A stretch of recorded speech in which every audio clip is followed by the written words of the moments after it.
आज हम dimensional analysis का नया यूज पढ़ेंगे कि to stabilise a relation between. एक पहला यूज हम लोग पढ़ चुके हैं, वो था check the correctness of a equation या to find the relation between various physical quantity, जो भी था पहला use.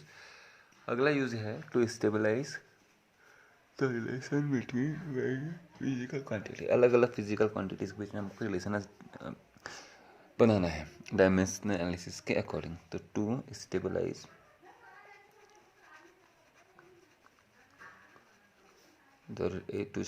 A relation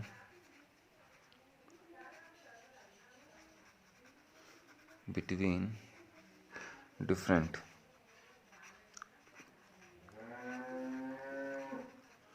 physical quantities.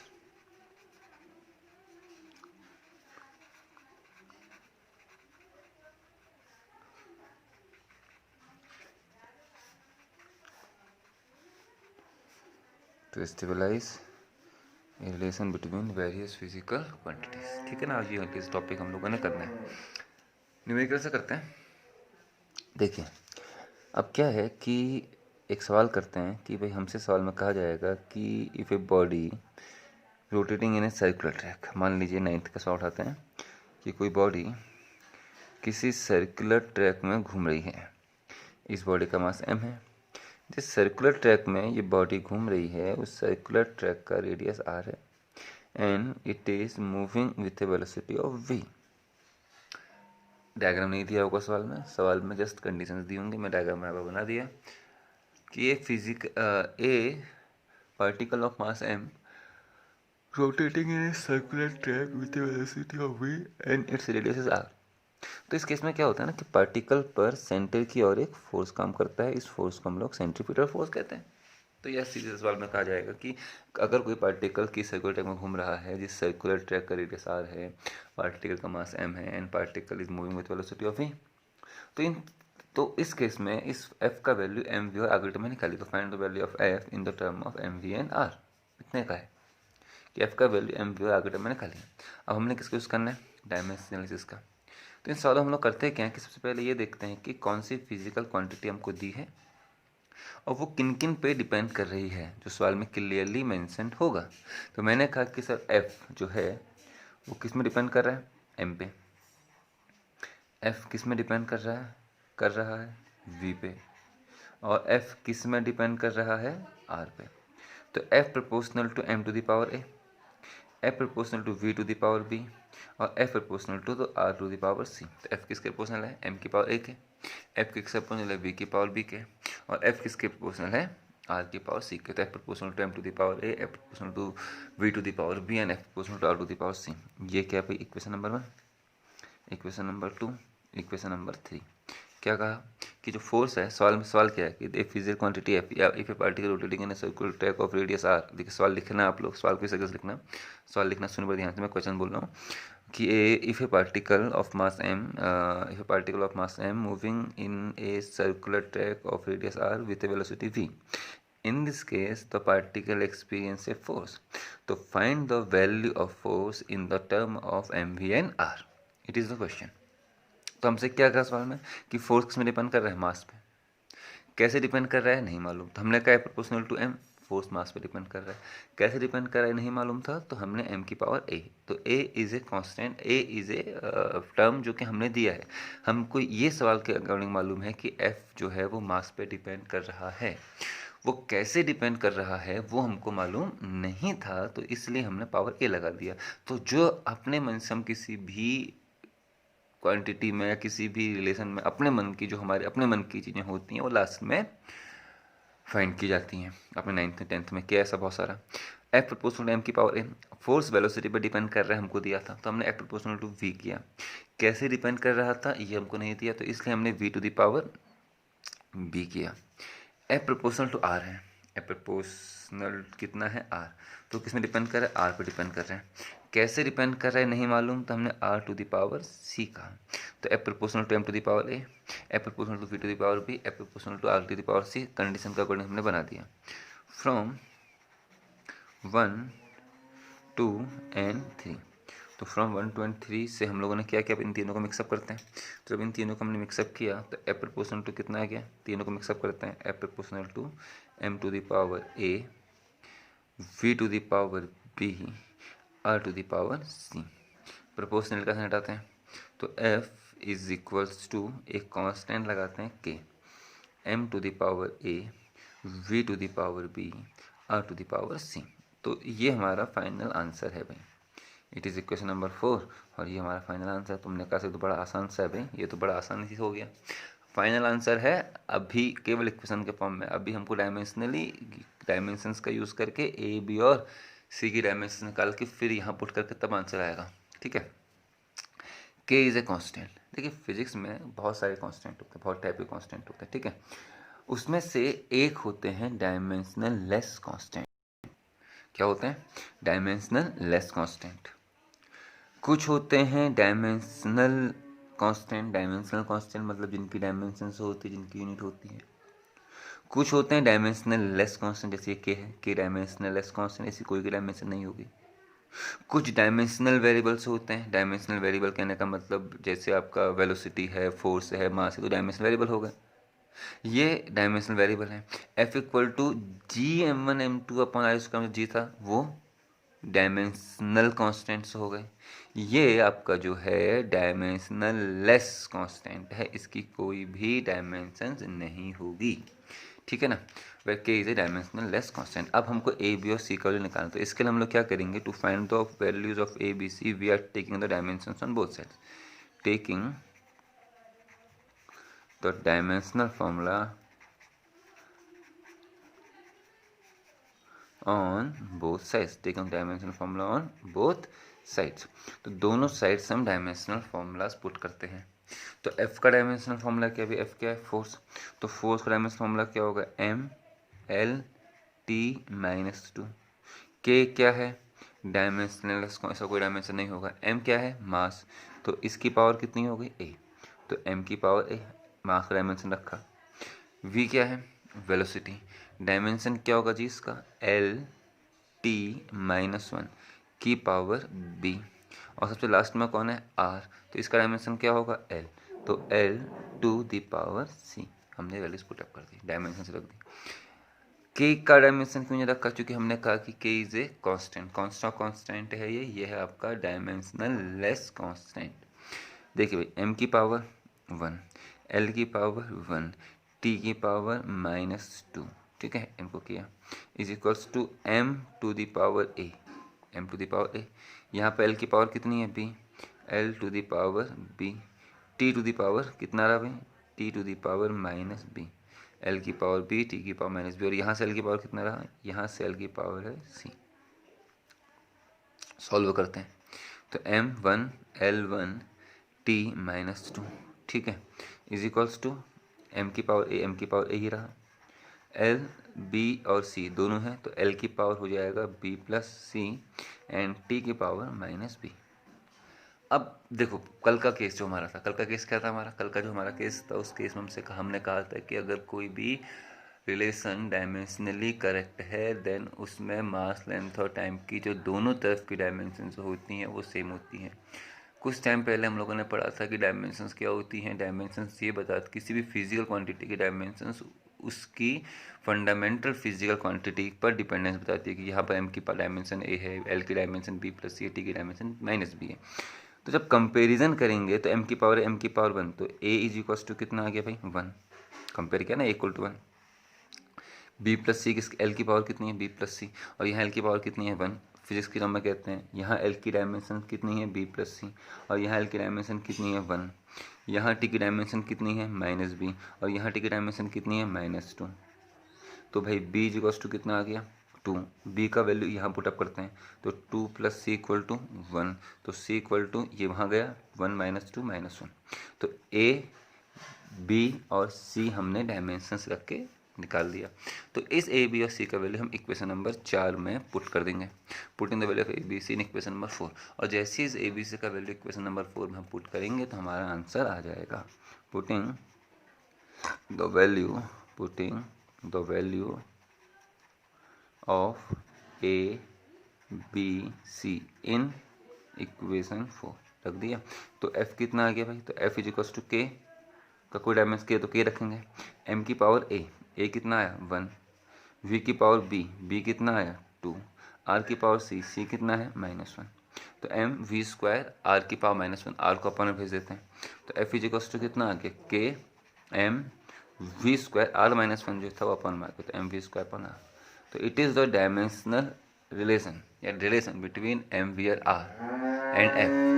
नहीं समझे, हमसे कल क्या कहा था कि फोर्स जो है किसी भी सर्कुलर पाथ में घूमने वाले जो पार्टिकल है उसका जो फोर्स है, this force is depends on mass of the particle, its velocity and radius of the circular track, find the relation between them. इतना ही कहा था, ठीक है। तो यहाँ से ये आ गया। तो के का वैल्यू आपको पुट करना है, फिर ये बिना पुट किए भी आप लोग लिख सकते हैं। अभी के का वैल्यू कितना है क्या है, जब हम आगे पढ़ेंगे तो आप लोग सीखेंगे। तो एक तो ये रहा। इसी टॉपिक पर बेस्ड एक सवाल और करते हैं, एक सवाल और करने की क्या है, अगला सवाल करते हैं।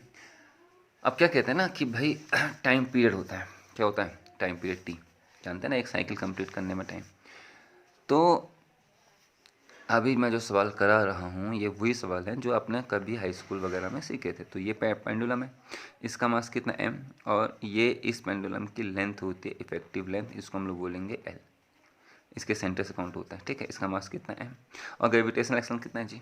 अब इसको हल्का सा यहाँ पर लाके आप छोड़ोगे, यहाँ पर लेके आए और यहाँ पर लाने में इसको छोड़ा तो फिर ये इस तरीके से वाइब्रेट करना शुरू करेगा, यहाँ से यहाँ जाएगा, फिर यहाँ से अपोजिट, तो इस तरीके से ये चलता जाएगा। तो ये लगातार क्या करेगा भाई, वाइब्रेट करेगा। O2A, A2O, O2A गया, फिर A2O, फिर O2B, फिर B2O, तो कंटिन्यूसली वाइब्रेट करते रहेगा। तो इसने अपने साइकिल कंप्लीट करने में कुछ टाइम लिया इस पेंडुलम ने, this time is called time period. तो सवाल क्या है, सवाल में डायग्राम नहीं बना होगा, सवाल में क्या होगा कि the time period of a simple pendulum is depends on the length of the pendulum, mass of the Bob and gravitational acceleration, find the relation between them. बस इतना ही दिया है। क्या बोला मैंने, सवाल देखिए, सवाल लिखिएगा आप, नोट भी करते रहना। सवाल मैंने क्या बोला, चलिए नोट कीजिए, आप नोट करना कि the time period of a simple pendulum is depend on the mass of the Bob, length of the string and gravitational acceleration small c, find the relation between them using dimensional analysis. This is the question. ऐसा सवाल आपको किताब मिल जाएगा, या थोड़ा सा अलग तरीके से मिल सकता है, हो सकता है कि उसमें मार्क्स दिया हो नहीं दिया हो, वो अलग बात, तो हम लोग बाद में डिसाइड करेंगे क्या है। तो हमसे कहा कि जो टाइम पीरियड है वो डिपेंड कर रहा है मास, बॉब के मास पे। The time period t is depends on length of the pendulum and the time period t of simple pendulum is depends on gravitational acceleration. ऐसा सवाल में क्लियरली दिया होगा। मतलब time period is depends on mass of the Bob, length of the pendulum, gravitational acceleration. अब सवाल में केवल ये दिया है कि टाइम पीरियड इन पर डिपेंड कर रहा है, जैसे पहले वाले में दिया गया था, सवाल में दिया गया था कि फोर्स, मास, वेलोसिटी और रेडियस में डिपेंड कर रहा है।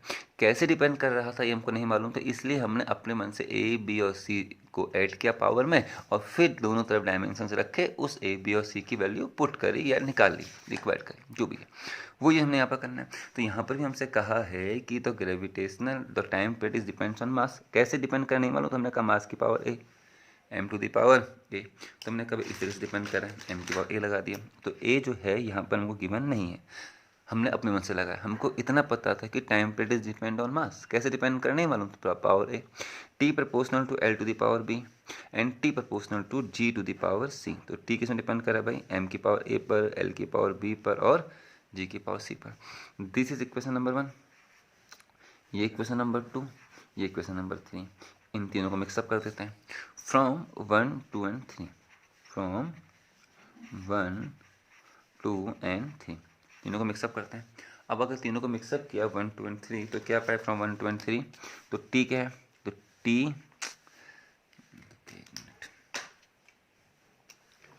तो जो टी है, टी प्रोपोर्शनल टू किसके, तीनों को मिक्सअप करते हैं, m to the power a, l to the power b and g to the power c, तीनों पर डिपेंड किया। या t is equals to k, m to the power a, l to the power b, g to the power c। Constant कितने type के हैं, दो type के, एक डायमेंशनल कांस्टेंट, एक डायमेंशनल लेस कांस्टेंट। कुछ कांस्टेंट्स ऐसे होंगे जिनकी डायमेंशंस होती है, कुछ डायमेंशंस ऐसे होते हैं जिनकी डायमेंशंस नहीं होती है। तो यहाँ पर जो k है ये डायमेंशनल लेस कांस्टेंट है, इसकी कुछ की खुद की डायमेंशन नहीं है। तो it is the final answer, ये हमारा फाइनल आंसर है। बस कमी किसकी है भाई? कमी जो है वो ए, बी और सी की है। तो किसी तरीके से अगर हमको ए, बी और सी पता लग जाए तो उसके बाद हम यहाँ पुट अप कर देंगे और हमारा आंसर आ जाएगा। तो इस ए, बी और सी का वैल्यू कैसे निकालेंगे? तो इस ए, बी और सी की वैल्यू निकालने के लिए हम इस फॉर्मूले में दोनों तरफ डायमेंशंस रखेंगे, डायमेंशंस फॉर्मूलाज रखेंगे। उन डायमेंशंस फॉर्मूला में एम, एल और टी की पावर्स को हम जो डायमेंशंस कहते हैं उनका कंपेरिजन्स करेंगे और उनके कंपेरिजन से हमारा आंसर निकल के आ जाएगा। ठीक है ना? Taking dimension on both side, taking dimensions on both sides, both sides रखते हैं। तो टी का डायमेंशन क्या है? टी का डायमेंशन बोथ साइड रखा हम लोगों ने। तो बताइए भाई टी का डायमेंशन क्या है? टी का डायमेंशन यहाँ पर टी रहा। के कौन सी क्वांटिटी है? Dimensionless quantity. एम क्या है? मास। मास का डायमेंशन क्या है? एम। डायमेंशन एम से रिप्रेजेंट करते हैं कि पावर ए। एल क्या है? लेंथ। लेंथ को किससे रिप्रेजेंट करते हैं? एल, तो L to the power B. G क्या है? एक्सिलरेशन। तो भाई ग्रेविटेशनल एक्सिलरेशन है, जस्ट एक्सिलरेशन, बाकी डिस्कस किया हम लोगों ने इसमें। तो इसका डायमेंशन होता है एल टी माइनस टू की पावर सी। देखिए अब यहाँ पर डायमेंशन रखते हैं। एम है 0, एम की पावर 0 मतलब नहीं भाई, एम पे डिपेंड नहीं कर रहा है। एल की पावर 0 डिपेंड नहीं कर रहा है। टी की पावर 1, तो इसको हम लोग एम की पावर 0, एल की पावर 0, टी की पावर 1 रख सकते हैं। ठीक है, अब यहाँ सॉल्व करते हैं। M to the power A, L to the power B, इसको ओपन कीजिए, एल की पावर सी, और यहाँ से टी की पावर कितना आ गया बेटा आपका? -2c। M to the power A, L की पावर बी, यहाँ ओपन करेंगे तो एल की पावर सी और टी की पावर -2c। तो m0, L0, T1, और यहाँ से सॉल्व किया तो कितना आ गया भाई आपका? m की पावर a, l की पावर b और c, तो कितना आ रहा भाई? b प्लस c, और t की पावर कितना होगा बेटा आपका? -2c। अब डायमेंशंस कवर कर का पहला यूज, अगर डायमेंशनली करेक्ट है दोनों तरफ डायमेंशंस क्या होंगे? सेम होंगी। तो m की पावर m की पावर 0, तो a इक्वल टू कितना आ गया? 0। बी एल की पावर डायमेंशंस कितनी है? पावर कितनी है? b प्लस सी, तो यहाँ भी इतना ही होना चाहिए, लेकिन यहाँ तो 0 है, तो इसका मतलब b plus C equal to 0। यहाँ टी की डायमेंशंस क्या है? पावर कितनी है? -2c। यहाँ टी की डायमेंशंस क्या है? 1। अगर डायमेंशनली करेक्ट दोनों तरफ क्या होना चाहिए? सेम, तो इसका मतलब -2c इज इक्वल्स टू 1।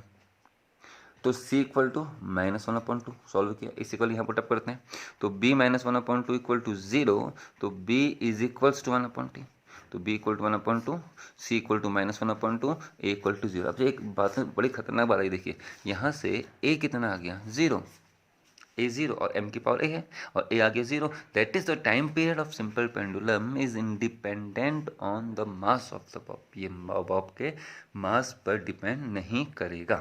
तो अब आपको मालूम है कि हमारा आंसर आ चुका है, बस क्या करना है कि the values of a, b एंड c पुट इन इक्वेशन 4। समझ बात को ना? तो पुटिंग द वैल्यूज ऑफ क्या? Putting PUTTI, putting the values of a, b, c in equation 4। कहाँ रख दें इनकी वैल्यू? 4 में। तो what is 4? t is equals to k, dimensionless constant है। m की पावर a कितना है? 0। l की पावर b कितना निकाला भाई? बड़ी मेहनत करके निकाला है, हाफ। एंड g की पावर c कितना है? -1/2। तो t इज इक्वल्स टू कितना k? तो k है, m की पावर 0 1, l की पावर हाफ, g की पावर -1/2, तो l की पावर हाफ है, अपॉन g की पावर -1/2 डिनोमिनेटर में चलेगी, और डिनोमिनेटर में जाने के बाद -1/2 अपॉन में जाएगा तो +1/2 बना। हाफ मालूम है ना किसके लिए यूज़ करते हैं? अंडर रूट के लिए। या सो लिख सकते हैं k l/g की होल पावर हाफ, आ गया। या t इज इक्वल्स टू कितना? k under root of l/g। देखिए अंडर रूट का अंदर क्यों रखा? अरे भाई एल के अंडर रूट मतलब हाफ, जी का अंडर रूट मतलब हाफ, तो इट इज़ द रिलेशन। अच्छा के का वैसी वैल्यू ऐसे 2π होता है, T equal to 2π under l/g मिल सकता है आपको, लेकिन हम नहीं रखना भाई। जब हम लोग सिंपल पेंडुलम में आगे पढ़ेंगे तभी सीखेंगे। तो ये क्या था, अभी क्या पढ़ा है? अरे भाई ये जो अभी पढ़ा है ये केवल डायमेंशनल एनालिसिस में उसका यूज़ है, बाकी जो है भी आगे देखेंगे। तो ये क्या है? दूसरे एक्स वाले हो गया। और भी आप बहुत सारे सवाल इस तरीके से कर सकते हैं किससे? डायमेंशन एनालिसिस से। अच्छा कोई सवाल और, कोई फॉर्मूला और करते हैं, जो फॉर्मूला शायद आपने सुना हो। कोई सुना है? कोई चीज़ सुनी है? तो उसे एक है। चलिए एक सवाल और करते हैं, फ्रीक्वेंसी वाला सवाल मेरे को याद आ रहा है, ठीक है ना? एक फ्रीक्वेंसी वाला ध्यान में आ रहा है। कोई तार है ना, गिटार आपने देखा है? बिल्कुल देखा भाई, गिटार देखा होगा आजकल। गिटार गिटार क्या कहें, तार आपने देखा गिटार का, उस गिटार के तार को हल्का सा हम लोग हिलाते हैं तो वाइब्रेट करता है। यस। तो उस तार की जो वाइब्रेशनल फ्रीक्वेंसी होती है, क्या होती है? वाइब्रेशनल फ्रीक्वेंसी, न्यू या एन आपने जो भी कहना है, this vibrational frequency is depends on the tension on the string. वो स्ट्रिंग पर डिपेंड करती है, स्ट्रिंग में कितना टेंशन लगा है, लेंथ पे डिपेंड करता है, और मास पर यूनिट लेंथ पे डिपेंड करते हैं। The frequency of a vibrating string may be depend upon the tension on the string, length of the string, and mass per unit length. Then find the relation between frequency in the following terms. In frequency का value निकाल, then find the value of frequency in the given terms. मतलब m के term में, l के term में और t के term में आपको निकालना है। T for capital, T for tension. Capital T यहाँ पर टाइम के लिए नहीं है। मैंने क्या बोला कि assuming that the frequency, assuming क्या मतलब होता है, the frequency of a vibrating string is depends on the tension on the string, length of the string, and mass per unit length। क्या बोल रहा हूँ? mass per unit length। find the value of frequency in the term of these given variables। ये सवाल है। तो क्या कभी the frequency is depends on the tension on the string. Tension को रिप्रेजेंट करते हैं टी से। टेंशन अब कैसे रिप्रेजेंट करें, मेरे को नहीं है, ताकत नहीं। टेंशन, एक मिनट रुकना, एक मिनट रुकिएगा। देखिए अब हो गया टेंशन। अब टेंशन क्या, देखिए ये वायर मैंने लिया, ये ताकत बिल्कुल कैसा है, अभी देखो वायर कैसा है, कैसा है, ढीला है ना, सिलेक्ट कर रहा है। हाँ, सिलेक्ट का मतलब समझ रहा, अगर मैं इसको पकड़ूँ, उंगली दबाऊँ तो सिलेक्ट कर रहा है ना, ढीला है। मैंने खींचा कि आप सिलेक्ट करेगा ना, तो इस तागे में क्या है, इस चार्जर इसमें क्या है, इसमें आ गया है तनाव, तन गया है ना, तनाव स्ट्रेच हो गया है।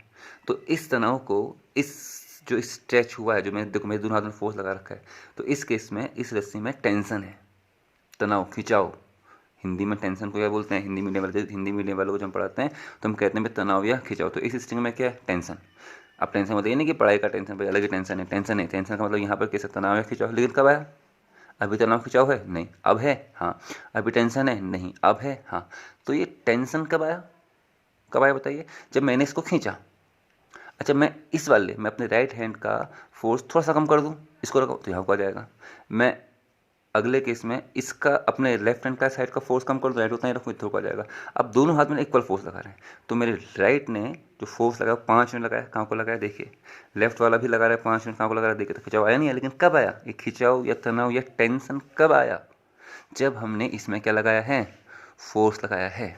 तो इसका मतलब क्या है कि टेंशन जो है वो बेसिकली फोर्स को ही रिप्रेजेंट कर रहा है। मैं जो इतनी मेहनत किया वो इसलिए किया, बस ये बताने को कि टेंशन जो है वो जस्ट फोर्स को रिप्रेजेंट करेगा। न्यूटन्स लॉज ऑफ मोशन में हम इस टेंशन को फिर समझेंगे। तो टेंशन का डायमेंशन हमारा वही होगा जो डायमेंशन फोर्स का है। सवाल क्या है? अब रस्सी दो, अब इस वाइब्रेटिंग स्ट्रिंग को अगर मैं हल्का करूँगा तो वाइब्रेट करेगा, गिटार का तार अगर होता तो। लेकिन कब? जब एक खींचा होता, ढीला होता और मैं इसको करता तो क्या वाइब्रेट करता? बिल्कुल नहीं करता भाई, आवाज़ आता नहीं। तो अब क्या करता हूँ, साइड में उसको घुमा के पहले तागा, क्या उसका स्ट्रिंग क्या करता हूँ, टाइट करता हूँ। टाइट करने के बाद उसमें जब टेंशन आया, जब उसको वाइब्रेट करते हो तो साउंड करता है ना, तो उसमें तनाव होना चाहिए, खिंचाव होना चाहिए। मतलब क्या होना चाहिए? टेंशन होना चाहिए। टेंशन का मतलब फोर्स होना चाहिए। तो tension is basically represent force. तो frequency depends on tension on the string. Frequency is depends on length of the string. String का हमने खींचा था इन दो, मेरे दो को, ये पॉइंट पहला पॉइंट जहाँ पर मैंने पकड़ा है, ये दूसरा पॉइंट यहाँ पर मैंने पकड़ा है, इनके बीच में खींचा हुआ है ना। तो इन दोनों अंगूठों के बीच की डिस्टेंस क्या है? Length of the string. कितना टेंशन प्रोड्यूस हुआ, फोर्स लगा, टी, खिंचाव। और तीसरा जो फ्रीक्वेंसी है, this frequency is depends on mass per unit length. m is mass per unit length. अगर जस्ट मास का होता तो m की डायमेंशन m रखते। तो हमने क्या कहा? The frequency is depends on tension on the string, the frequency is depends on the length of the string, and the frequency in the stretched string is depends on the mass per unit length. Find the relation of frequency in this terms. तो frequency को इनके term हमको relation निकालना dimensional. तो यहाँ पर m क्या है? Mass per unit length. What is the meaning of mass per unit length? That is 1 meter में कितना मास है। तो L मीटर में कितना मास आया? m। एल मीटर में कितना मास आया एम, तो 1 मीटर में कितना मास आएगा एम अपॉन एल। तो M upon L, what is M upon L represent, M upon L is represent 1 मीटर का mass, mass per unit length. तो what is the dimension of mass per unit length, what is the dimension of mass, just M. What is mass per unit length, M upon L. तो what is the dimension of mass per unit length, M L minus 1। तो पहले वाले में हमने कहा कि frequencies depend on tension, कैसे depend कर रहा है नहीं मालूम, तो हमने ए लगाया, ये ए हमने दिया, हमको ए का वैल्यू निकालना है, दैट इज टी पर डिपेंड कर रहा है, हमको दिया था, कैसे डिपेंड कर रहा है ये हमने लगाया, equation number 1। Frequencies depends on length to the power B, कैसे डिपेंड कर नहीं मालूम, नहीं दिया था तो हमने L to the power B का, तो इसी depends on L to the power B. तीसरा M proportional to N to the nu proportional to N to the power C. तो ए बी सी हमारे मन के हैं, तो फ्रॉम 1 to 1 3 मिक्सअप कर लेते हैं भाई। तो फ्रॉम 1 2 and 3, तो फ्रॉम 1 to 3 क्या होगा भाई, न्यू प्रोपोर्शनल टू टी की पावर ए, एल की पावर बी, एम की पावर सी, या nu is equals to K T to the power A, L to the power B, M to the power C. बस 30 ये और हमारा answer है, तरीके एग्जैक्टली सब सेम है भाई। तो हमको दे दिया, अब हमारा ये क्या है भाई आंसर, लेकिन इस आंसर में कमी किसकी है, ए बी और सी की। तो किसी तरीके से अगर हम लोग क्या निकाल रहे हैं ए बी और सी, तो हमारा क्या निकल के आ जाएगा आंसर। तो ए बी और सी कैसे निकलेंगे, taking dimensional formula on both sides, दोनों तरफ डायमेंशन फॉर्मूला रखेंगे, और डायमेंशनल फॉर्मूला रखने के बाद मास लेंथ और टाइम की डायमेंशंस को हम लोग कंपेरिजन करेंगे। तो taking dimensions on both sides, taking dimensions on both side, taking dimensions on both side, दोनों साइड डायमेंशन रखें। तो न्यू क्या है फ्रीक्वेंसी, तो इसका डायमेंशन क्या है भाई, फ्रीक्वेंसी बहुत बार हो गया है, frequency equal to 1 upon time period T minus 1। ये टी अलग है, ये टी अलग है, this T is represent tension and this T is the dimension of time, yes कि डायमेंशनल ऐसे है। टी क्या है, tension, yes T is tension, और थोड़ी देर पहले बताया था टेंशन मतलब खिंचाव तनाव, कब आएगा जब फोर्स लगेगा। तो टी किसको रिप्रेजेंट कर रहा है, फोर्स को। फोर्स का डायमेंशन क्या है, एम एल टी माइनस 2 की पावर ए, एल क्या है लेंथ, तो इसका डायमेंशन क्या होगा एल, तो L to the power B. What is M, M is mass per unit length, not only mass. अगर m कहा होता है कि m is just the mass of the string, तो m करते हैं, मास पर यूनिट लेंथ कहा तो m अपॉन l, और l कहाँ गया ऊपर, तो एम एल माइनस 1, तो it is the dimension of small m, क्योंकि स्मॉल m यहाँ पर सवाल में आपकी किताब आपके पास रिफ्रेशर अगर है, कोई भी रिफ्रेशर है या एनसीईआरटी है, तो आपको सवाल मिल जाएगा। तो उस सवाल को ध्यान से देखना, उसमें लिखा होगा मास पर यूनिट लेंथ। तो अब क्या है, तो यहाँ पर m है नहीं, हमको ज़रूरत है भाई m की 0, क्या m टू द पावर 0 मतलब 1, एल टू द पावर 0 नहीं है तो कुछ फर्क होना पड़ता है, T to the power minus 1। अब m टू द पावर 0 कहाँ से है भाई, m टू द पावर 0 1 होता है, एल टू द पावर 0 भी 1 होता है, अगर 1 को मल्टीप्लाई करो कोई फर्क नहीं पड़ेगा। यहाँ ओपन करते हैं, m to the power a, l to the power a, t का पावर माइनस 2a, l का पावर b, m का पावर यहाँ से करेंगे तो c, और l का पावर माइनस c। तो m to the power 0, l to the power 0, t to the power minus 1, और यहाँ अब ब्रैकेट ओपन करते हैं तो कितना रहेगा बेटा आपका, m की पावर a, m की पावर c, तो m टू द पावर कितना a प्लस सी, m की पावर a, m की पावर c, तो m की power a plus C, l की पावर a, l की पावर b, l की पावर माइनस c, तो कितना आ गया l की power a plus b minus C. T को सॉल्व करते हैं, तो टी टू द पावर कितना रहा -2, कितना था भाई 2 था नहीं था, टी टू द पावर -2 है। ये दोनों तरफ में डायमेंशन का इक्वेशन बना दिया, सॉल्व कर दिया। अब क्या करेंगे, कंपैरिजन करेंगे भाई। कंपैरिजन करेंगे तो यहाँ m का डायमेंशन कितना है 0, सेट न्यू का डायमेंशन t-1 था, m नहीं आ रहा है, तो इसलिए m की पावर क्या रखा 0, या m की पावर कितनी है a प्लस सी, तो a plus C is equal to 0, a plus C equal to 0, और यहाँ पर कितना a plus B minus C, L की पावर 0 है तो a plus B minus C equal to 0, दूसरे वाले से पता लगा a plus B minus C equal to 0। यहाँ टी की पावर कितनी है -2 है, टी की पावर कितना है -2 है, यहाँ टी का पावर कितना है -1। कम अब डायमेंशन इक्वल है तो डायमेंशन सेम होनी चाहिए, तो यहाँ टी का डायमेंशन -2 है, यहाँ टी का डायमेंशन -1 है, तो इसका मतलब निकलता है कि -2a is equals to -1, -2a equal to -1, तो माइनस माइनस कट गया, तो 2 इक्वल टू 1, तो a इज इक्वल्स टू कितना रहा भैया आपका हाफ, a का वैल्यू हाफ आ गया, इस इक्वल यहाँ पुटअप की दीजिए, तो half plus c equal to 0, half plus C equal to 0, तो सी इक्वल टू कितना आ गया माइनस हाफ। ए पता लग गया, सी पता लग गया, यहाँ रखते हैं, हमको ए चाहिए, हमको बी चाहिए, तो ए कितना है हाफ, बी कितना है रिक्वायर्ड है, सी कितना है माइनस, तो माइनस माइनस प्लस हाफ हो जाएगा, सी का वैल्यू माइनस हाफ यहाँ रखें तो plus half equal to 0, 1 half और हाफ कितना हो गया, हाफ और हाफ 1, तो बी हाफ और हाफ 1 होता है हाँ, तो b प्लस 1 इक्वल टू 0, तो b इक्वल्स टू -1, तो हमारा a निकल गया है, हमारा a b और c निकल गया, तो putting the values of these a b c in equation number 4, तो हमारा आंसर निकल के आ जाएगा। तो nu is equals to k, तो k है t to the power a, what is a -1, कितना रहा भाई t to the power a कितना है, सॉरी a कितना था हाफ, तो a जो था आपका half, l to the power b कितना है, b जो है वो -1 है, and what is m, what is c, c कितना है माइनस हाफ, तो m to the power c मतलब माइनस हाफ आ गया, तो nu is equals to k t की पावर हाफ, l अपॉन में गया अपॉन l, m की पावर माइनस हाफ अपॉन में आएगा तो कितना रहेगा प्लस हाफ, नहीं समझे, हाफ और हाफ अंडर रूट, तो न्यू इक्वल टू कितना आ गया भाई k upon l under root of t upon m, ये आपका रिलेशन है, answer it is a final. K का वैल्यू क्या छोड़ दीजिए, वो जब हम लोग पढ़ेंगे तब सीखेंगे what is the value of के, तो ये था। तो इस यूज़ में हमने क्या किया भाई, इसमें हमने क्या किया, हमने क्या करा अब बताइए। आपको कोई भी रिलेशन दिया होगा, आपसे कहा होगा कि फला फला फिजिकल क्वांटिटी इन क्वांटिटीज़ में डिपेंड कर रही है, कैसे डिपेंड करिए, वो ए बी और सी रख के आप लोग बना लोगे, फिर एक फाइनल इक्वेशन बना दोगे, फिर उसमें दोनों तरफ क्या रख देंगे, जो फिजिकल क्वांटिटीज़ है उन फिजिकल क्वांटिटीज़ की डायमेंशंस हमने रखी, डायमेंशंस रखने के बाद डायमेंशनल फॉर्मूलाज रखा, डायमेंशनल फॉर्मूलाज रखने के बाद हम उनकी डायमेंशंस को कंपेरिजन करेंगे, डायमेंशन को कंपेरिजन करने के बाद ए बी और सी के वैल्यू जाएगा, वही हमारा फाइनल आंसर है। आसान था नहीं था, तो हमने 3 सवाल किया भाई इस टॉपिक को बेस।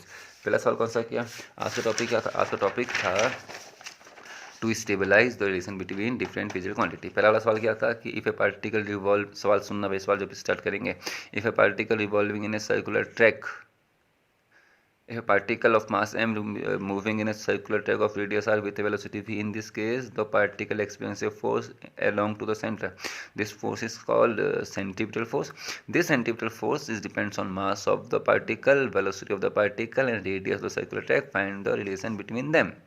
बस दूसरे में क्या कहा था कि the time period of pendulum is depend on its mass of the Bob, जो छोटा सा पार्टिकल यहाँ पर उसको बॉब कहते हैं, length of the pendulum and gravitational acceleration, find the relation between them. हो सकता है आपकी किताब में एम ना लिखा हो, एम नहीं लिखा होगा तो लास्ट में देखो एम कितना है, ए कितना था 0, एम की पावर कितनी थी ए 0 हो गया, तो अगर ए 0 है तो एम पे डिपेंड नहीं कर रहा है, वो तो अच्छी बात है, जिसमें अगर बी 0 आता तो बी पर डिपेंड नहीं करता, सी 0 आता तो जी पर डिपेंड नहीं करता। तो आपको इसमें एक सवाल में क्या दिया था कि टी इन पर डिपेंड कर रहा है, कैसे डिपेंड कर रहा था नहीं दिया था, ए बी सी हमने लगाया।